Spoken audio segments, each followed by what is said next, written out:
Okay, high school life ko part 2. Makinig kayong mabuti. Ito ay totoo, hindi to halong biro, hindi to panaginip. Ito yung reality na nangyari sa akin at mga napapansin ko sa kapaligiran ko, especially sa classroom ko. High school part 2. Okay, let's go. Kahit Gen Mat na, sa first row ako sa harapan. Banda sa kaliwa ako. Tang ina, landian ng puta. Kala nila di ko napapansin. Diba? Nakaka-bad yung ganun eh. Biro yung nagagawa pa nila gawin yun. Tapos, di ba? Halimbawa, sasabihin nila, friends pala eh, magkantutan na rin kayo, no? Ito naman si lalaki kasi puro landi. Landi na landi, ayaw pa syutain kung syutain. Ito naman si babae, palandi ng palandi. Ayaw na lang magpakantot kung magpapakantot. Sa lumalandi sa kanya. Di ba? Kasi ang hirap ng mga ganyan, yung galing aso yung mga klase ko talaga eh. Hindi ko sila sinisiraan eh. Ayoko naman ipagtakpan yung kanilang kamalian eh. Nagsusumigaw eh, kahit Genmat na eh. Di ba?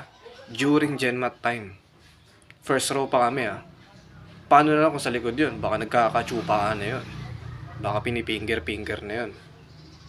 Hindi ko na silang kailangang pangalanan kung sino sila. Basta ang papangalanan ko na lang. Yung zodiac sign nila. Diba? Yung babae, Taurus. Yung lalaki, Libra. Shoutout sa mga Libra dyan. Kaya di kayo dinidate ng mga shota nyo. Masyado kasi kayong malalandi. Na halos makalimot na kayo na may jowa na kayo. Tapos landi pa kayo na landi. Diba?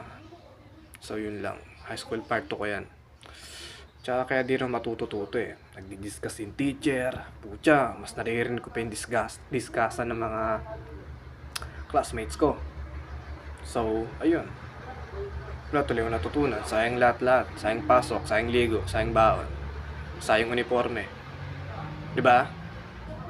Kaya dapat ako lang nang dapat ikalungkot. Kasi I'm sure, hindi lang naman ako experience at hindi lang naman ako nakaka-relate ng ganito sa buhay.